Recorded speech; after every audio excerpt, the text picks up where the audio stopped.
free speech protects you against the intolerance of the majority. So that, I think, just shows that free speech is not right or left. And it's a very short-sighted strategy to abandon free speech just because people that you disagree with about ideological things tend to invoke it. There are people who 5 minutes ago on the left were sort of suspicious of American free speech exceptionalism, now talking about how the Trump administration is cracking down on free speech.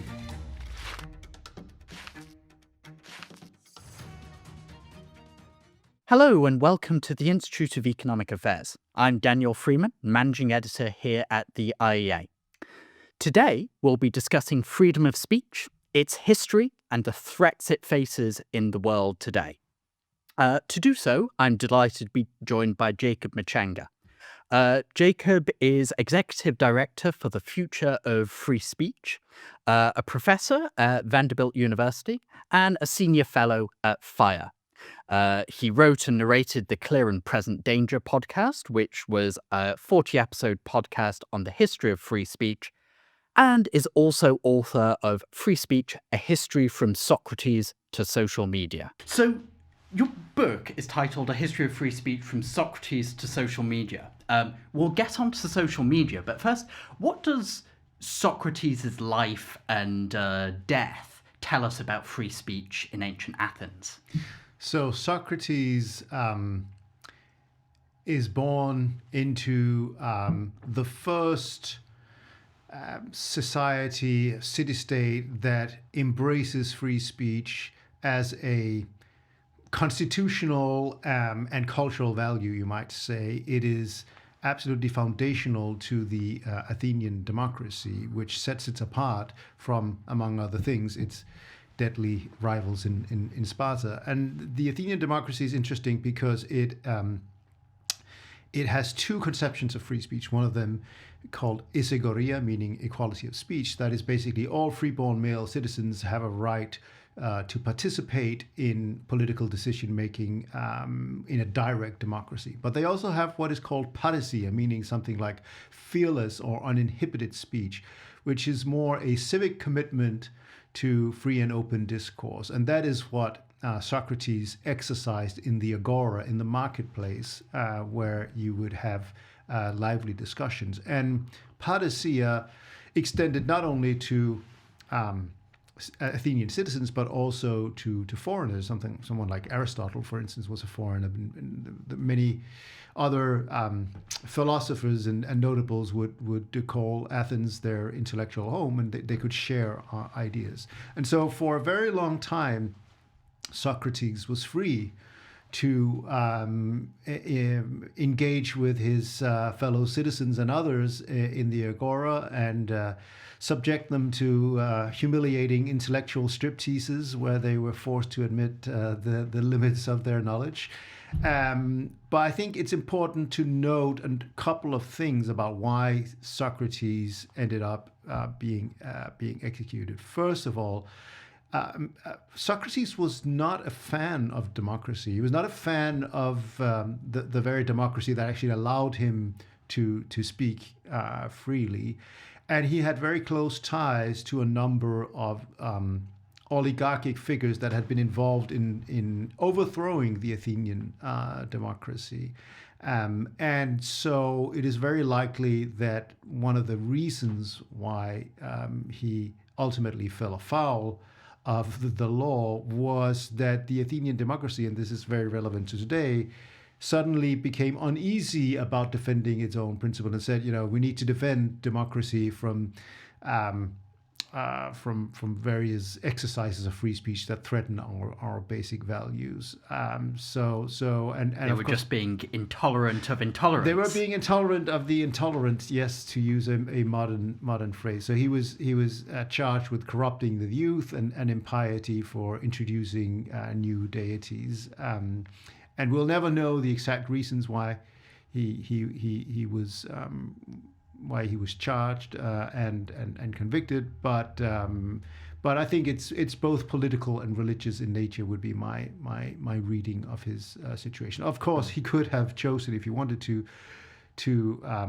to avoid the death penalty, but he was a by stubborn going man. into exile, or But going into exile, or just being more antagonistic towards the less fellows. antagonistic. Less antagonistic towards the fellow citizens that sitting in judgment of him. Of course, one of the things that Socrates' case shows is that there was a very serious deficiency in the Athenian conception of free speech, in the sense that they did not have individual rights in the sense that we have it today. There was not a constitutional right. So, in other words, he was at the mercy of his fellow citizens. So once their civic commitment to tolerance faltered, they were free to charge and convict him. Yeah. Whereas today, you would have we would say, well, you have free speech protects you against the intolerance of the majority. So is the kind of idea behind free speech in Athens that it's kind of an instrumental idea, that it's useful to the demos, to the city, rather than being good for the individual themselves? It is very much good for the demos, for the city, and it is an instrument to check the power of the oligarchic elites that the Athenian democracy had done away with. So in that sense, it is very much instrumental, but I think there's also a great pride in it as a civic virtue. You see that in Pericles' famous funeral oration, where he sort of extols the virtues of Athens. You see it in the speeches of Demosthenes, the most famous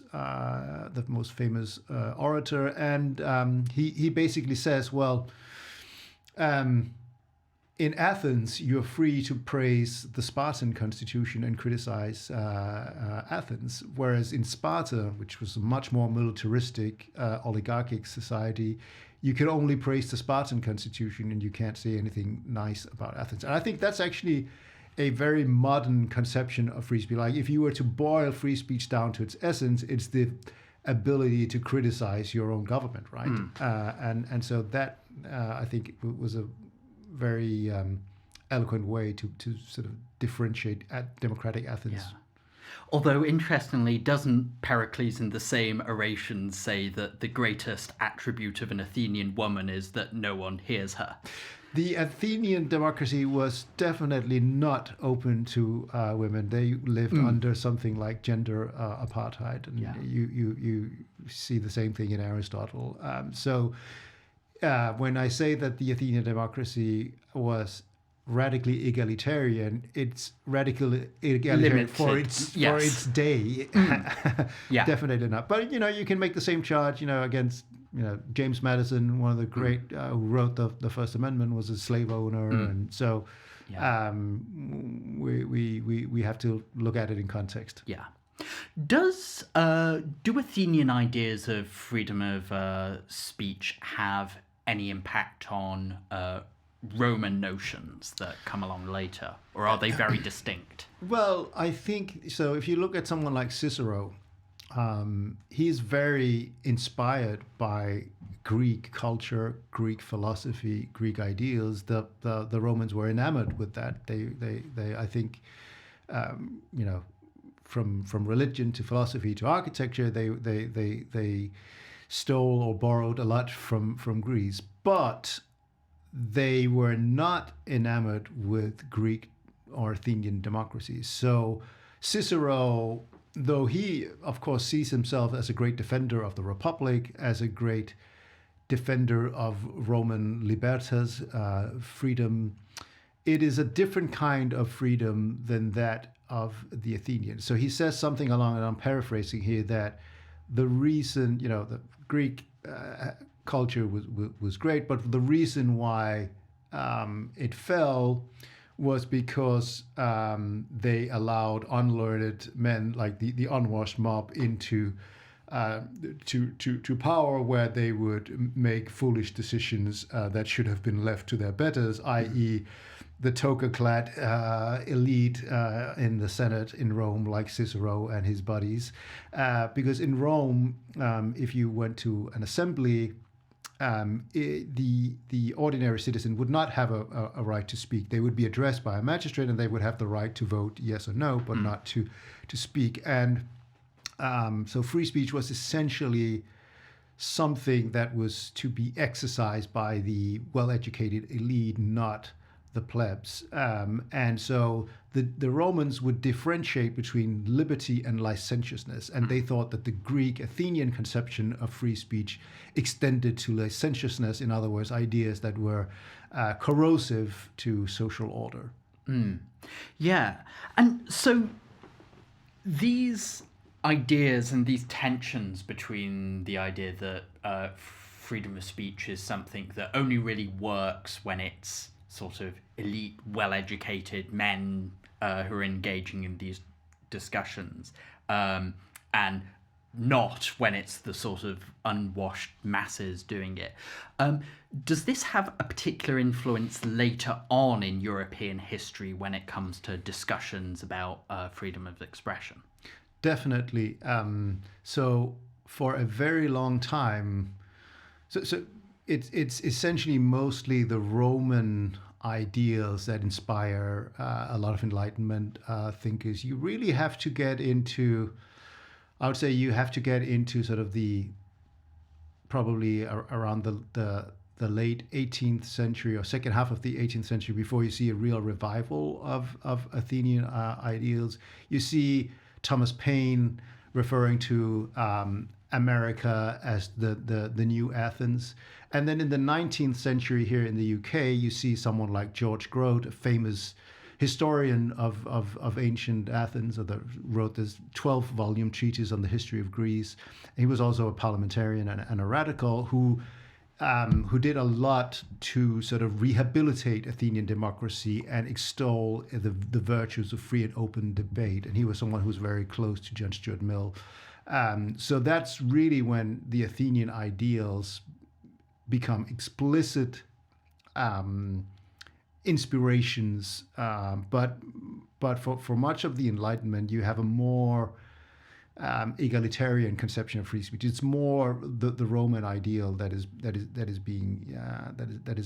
provides the inspiration. So you see that very clearly in Cato's letters number 15. This very famous defense of free speech here in the UK, named after Cato, obviously, and you see lots of invocations of Tacitus and other Roman sources. You might say that in the 17th century, you have the levelers here in the UK who actually, they don't invoke Athenian democracy. They believe in a representative democracy, but they're quite radical for their time. So they believe in something like close to universal male suffrage, and they see full and free and equal speech as absolutely necessary for society. So they don't invoke Athenian free speech, but you might say that their conception is closer to sort of an Athenian model than a Roman one. Yeah, I think the levelers are actually a really interesting sort of political movement because they obviously emerge in this context of the English Civil War, where one of the interesting points I think you've brought up in the past is the idea that so as Parliament is asserting itself, it removes many of the censorship provisions that have been seen as a sign of royal tyranny in the past. Yes. And then within less than 2 years, they're reintroducing press censorship, precisely because they think, oh no, this has gone too far now. You see that. So you have the Root and Branch petition, which I think is from 1640, which is sort of a protest against the censorship of Charles and Laud, the dynamic duo. But when you read it, so it sort of says, well, all these good books are being censored, but also it allows bad books to... right. So it's the wrong books are being censored. Exactly. So in 1641, the Star Chamber is being abolished, and censorship is essentially being abolished. And you see this explosion in print material, but then that includes attacks on the new Parliament.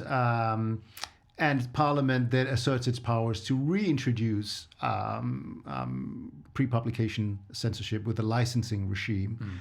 And then in 1644, John Milton writes his famous treatise, the Areopagitica, against pre-publication censorship. But Milton himself is not this principal defender of free speech, because when he comes to press freedom, he does not mean press freedom for Catholics. He sees Catholicism, I guess, as a sort of conspiracy, essentially, that will extirpate all freedom, and therefore it should not be tolerated. He is not willing to protect blasphemy, and the ultimate irony is that he ends up serving as a censor under Cromwell.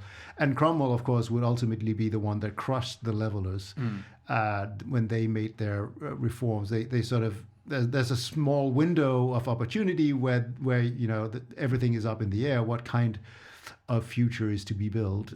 What should England look like? And the Levellers have this radical idea of a more democratic society, and that is crushed by Cromwell. So that's but Milton's, what I call Milton's curse, is a recurrent phenomenon throughout the history of free speech, that people who advocate for free speech tend to do so when it resonates with their own ideas, but when their own most deeply held convictions are being challenged, they are less inclined to be defenders of free speech, and that's very relevant today. I think so. Do you think this idea of Milton's curse is just an inevitable feature of human nature, or is it particularly acute during times of where you have a high degree of political polarization, where the stakes seem very high, that makes people sort of justify, we just need to suppress them, kind of thing? I think both, actually. I think we're not by default very principled. I think, we've come a long way in many, in many.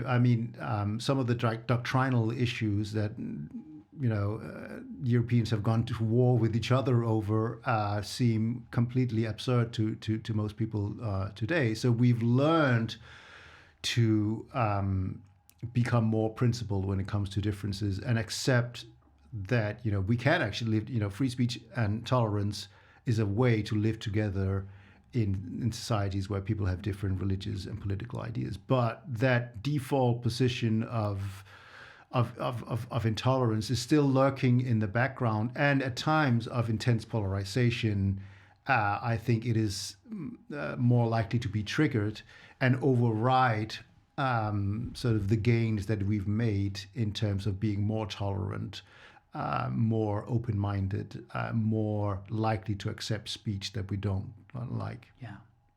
Before we move to the present day and the current threats to free speech and the future of it, just sticking with the history, we've mostly focused on Western countries and Britain, obviously, because, well, we're here and it's incredibly important and influential in affecting what goes on in the United States and other countries. But are these discussions just happening in the West, or are there also sort of is there also thinking about freedom of speech, the limits of freedom of speech, what its purpose is in non-Western country parts of the world? Yeah, definitely. I think it's fair to say that Europe and the West is sort of the epicenter historically of free speech, but there's been important contributions to the history of free speech outside the West. So the Abbasid Caliphate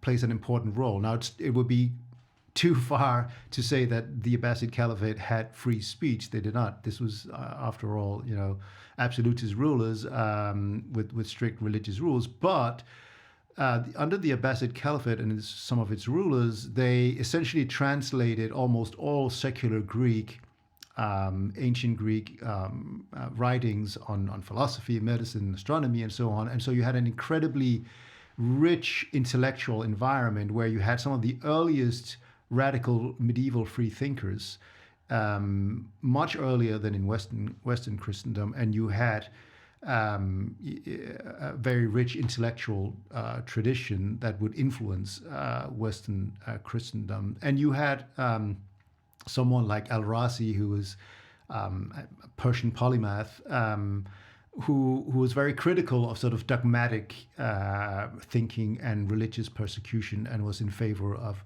being able to question religious orthodoxy. So I think that that is important to keep in mind. Under the Mughals in India, you had sort of experiments with radical religious toleration, and it's interesting that there was this idea in Britain that in the colonies, colonial subjects enjoyed the same rights as British citizens. That was not true. In many colonies, there were laws introduced to crack down on dissent and sort of nationalist. And someone like Gandhi, for instance, was sentenced to, I think, 6 years in prison for sedition. Seditious libel. In 1920. And if you read Gandhi, he says that the right to free speech and association were the lungs of liberty, I think he says. And he gives this speech, this trial speech, where he says that anyone should be free to criticize any person or idea as long as they don't sort of advocate for violence. So that's a pretty radical position to take in the 1920s. Yeah. You've written that the world today is facing a free speech recession. What do you mean by that? I mean that there was a moment of a lot of optimism. So there was what social scientists call the third wave of democratization, which sort of began around the 1970s and maybe culminated just around the turn of the century, where democracy and freedom spread to all corners of the world, sub-Saharan Africa, Latin America, and so on. And free speech was an instrumental part of that. It was, for instance, used strategically by Western countries to empower dissidents behind the Iron Curtain, dissidents like Václav Havel, Lech Walesa, these great dissidents who would later become presidents of free and independent democratic Czechoslovakia as it was then, and Poland. At the end of apartheid, free speech was part of that. Nelson Mandela gave this very eloquent speech talking about the value of free speech in a new democratic society. And then the World Wide Web came along, and there was this idea that now authoritarianism and censorship would be consigned to the ash heap of history, because it would no longer be possible for any would-be dictator to control the means of information anymore. Unfortunately, history has turned out quite differently. Since the early 2000s, free speech has been in decline around the world, and there's when you look at data, for instance, from Varieties of Democracy, the most comprehensive data set of democratic indicators, you see that not only is there a record number of countries that are backsliding on democracy and free speech, but we see that free speech is the most significant indicator of whether a country autocratizes or democratizes. And that suggests to me that free speech is the most important freedom. But unfortunately, we see that even in open democracies, including here in the UK, free speech is increasingly seen as, I would say, a bit of maybe a double-edged sword, or even sort of a Trojan horse, a value that is no longer just the bedrock of democratic principles, but may even be a threat to it now, because it provides shelter to the enemies of democracy, both from within and from without. And this is particularly keenly felt in this digital age that we're in, where I think governments feel that they no longer are able to control. There are no traditional gatekeepers anymore. Do you think there's a sort of global trends that are causing this, or are there different trends in different countries, do you think? I think there are global trends. I think that the digital age social media has meant that governments are much more concerned about the ability of information to spread across borders, and that you don't have the same ability to control information, because traditional media, you could summon an editor, you could police could show up at the offices and so on. Today, it's not the same, right? And that's why you have all these what you might polemically call hostage laws, where increasingly governments say, well, if a social media platform is to have to offer its services in our country, they need to have a registered address here where they have an officer, so that we have someone to to arrest, essentially. So we see that in both democracies and authoritarian states. I would say that if you go back 15 years, I think democracies were quite optimistic about the internet. They saw it as a competitive advantage against authoritarian states. But authoritarian states have sort of learned to reverse engineer the techno-optimistic promises of technology, China being the best example of a country that has adopted large-scale, real-time censorship and surveillance in ways that most people had probably not anticipated the internet being used for. So that's a mega trend. Then there's another trend, I think, that the West is no longer enjoys the same geopolitical preeminence, which means it has less influence in terms of shaping norms. A number of countries have learned that you don't necessarily, if you can use a market economy to create wealth, but you don't need to build freedom and democracy on top of that. So if you're a smart ruler, you can actually be in control of power while increasing the living standards of your population, getting new technology in, and so on. And you see more and more that authoritarian states are also working together. They might not share any ideology. One might be communist China, another might be an Islamist or traditionally very conservative religious Iran. But what they share is an aversion to the proliferation and spread of Western ideas of human rights and free speech. And so they work very actively on the international stage to subvert these norms.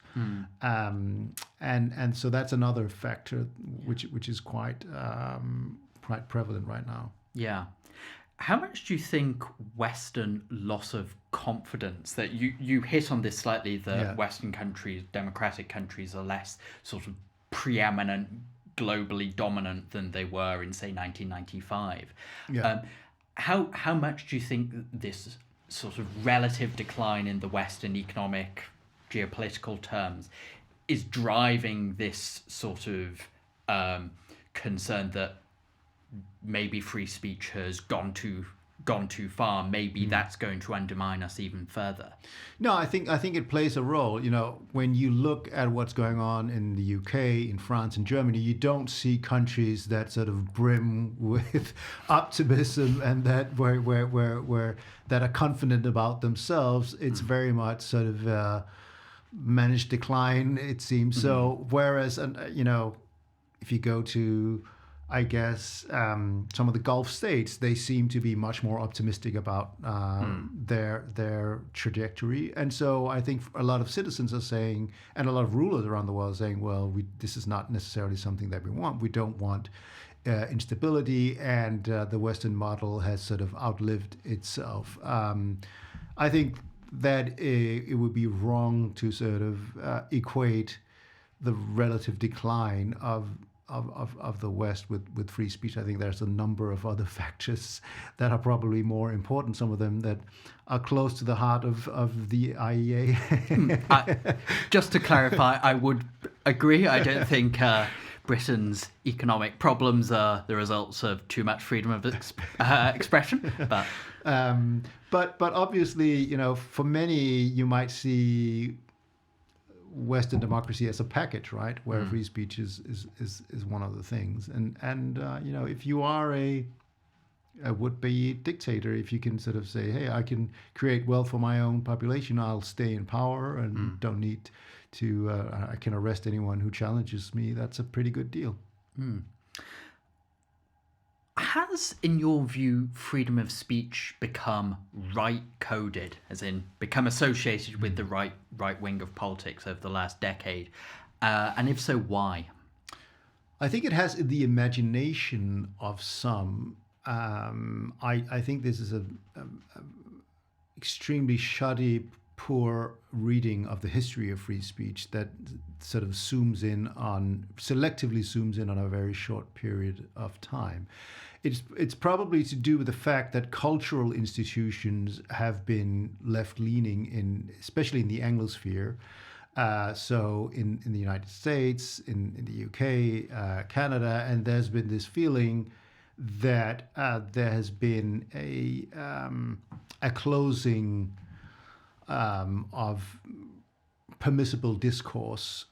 It's interesting, if you go back and read John Stuart Mill on Liberty, Chapter 2, he actually is not so much concerned about the tyranny of the magistrate. He's more concerned about the tyranny of the majority, and how majority opinion can be as crushing on diversity of opinion. And I think there's been a sense among many people on the right that there has been this tendency to clamp down on topics that are close to heart to people on the center right, especially in the Anglosphere. And so a lot of people on the center right have talked about the importance of free speech.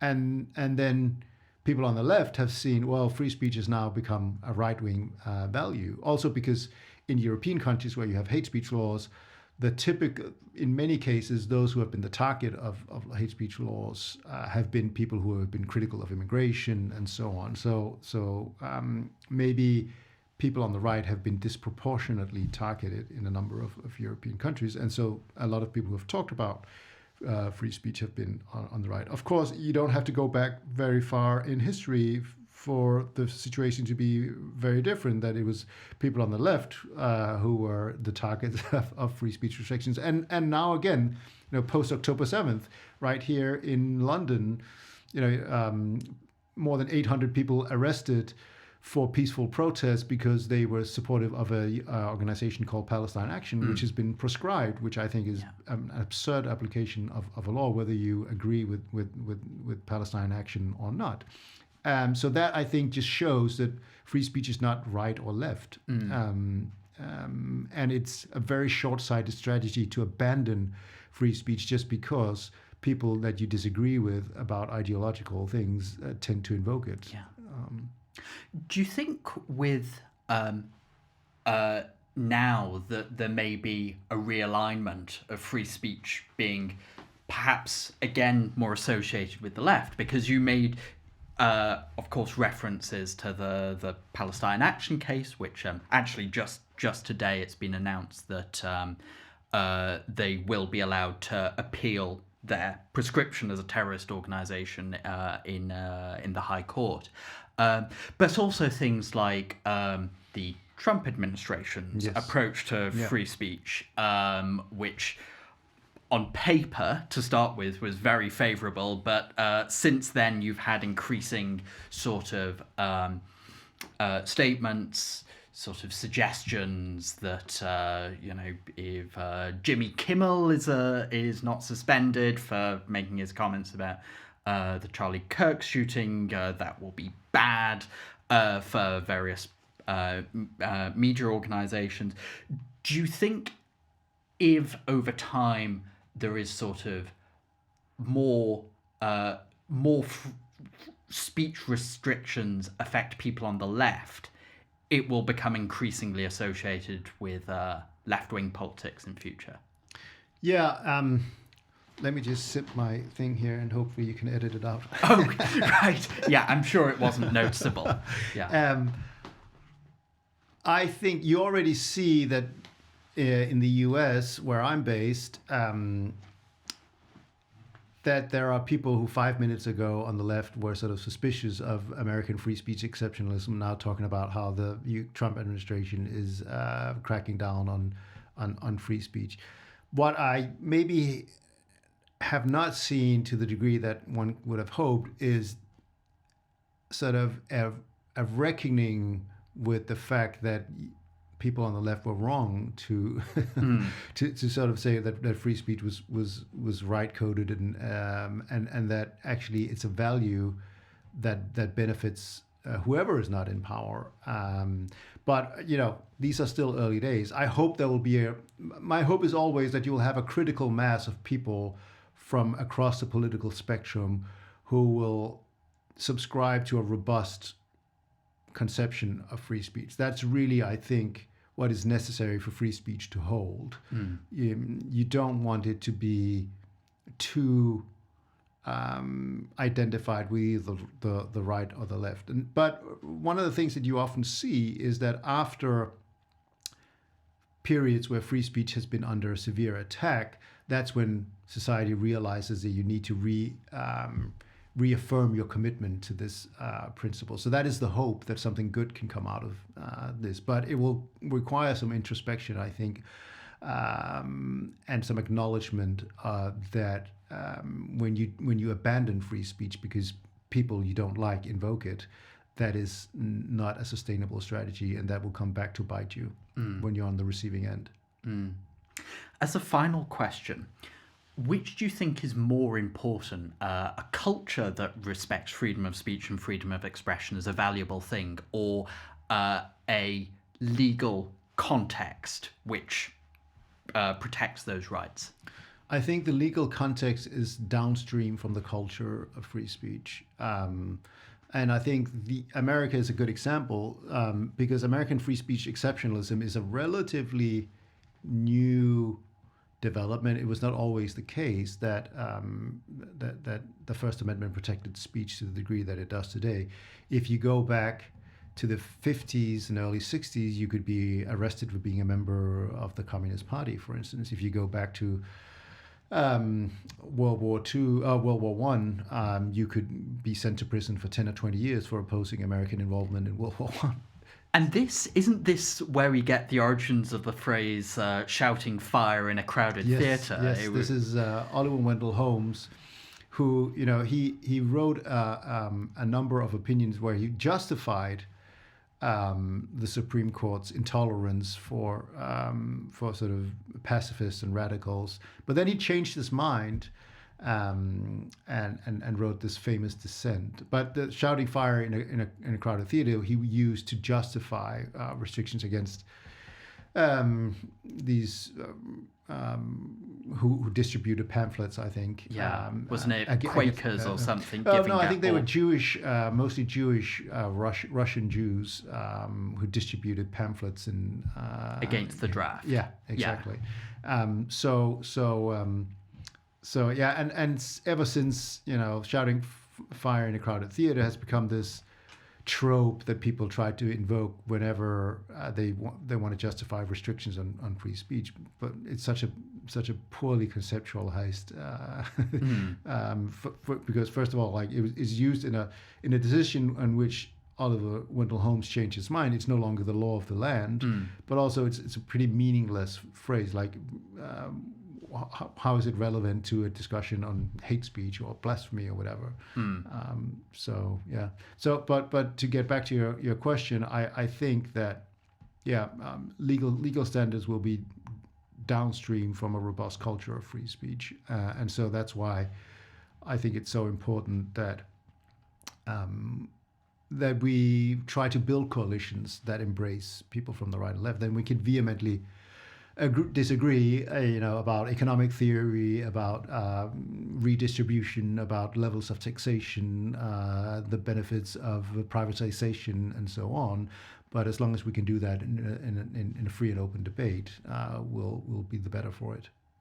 Okay. Well, on that note, thank you, Jacob, so much for coming in. I really enjoyed that. If you, dear listener, also enjoyed that, do remember to like and subscribe and give us 5 stars and all of that. But other than that, I will see you next time.